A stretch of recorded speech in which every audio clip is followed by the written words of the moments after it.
I am Constance Cherry, happy to be on the campus of Samford again.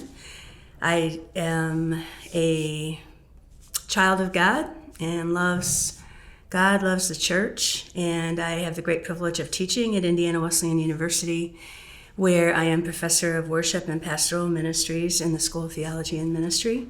I'm also a pastor. I pastor a small little church in the country, and I love doing that as well.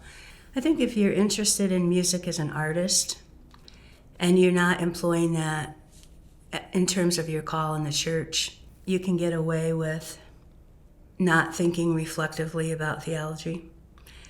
I don't recommend it, but I mean, if there are a number of people that define themselves by their musicianship and then say, oh, I happen to work in the church. That's a different thing than to say, I have a call to serve in the church and I happen to be a musician.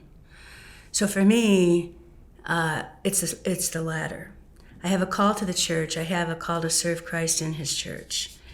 And that call is centered in the church. It's centered in what the church does. And I would argue that the most important thing the church does is worship. And so if I'm a musician who's serving that call, theology is not, and theological reflection is not an option. In fact, it's a necessity now because I have to bring my artistry under the banner, under the call, under the umbrella of the bigger thing. And the bigger thing is what God is doing in worship. And so the musicianship becomes subject to that.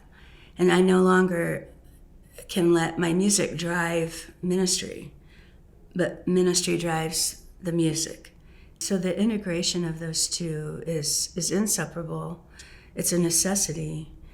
And I think you can pretty easily tell in any church setting if musicians are operating out of their own artistry or if they're operating out their artistry plus a thoughtful understanding of the event in which that is put to use.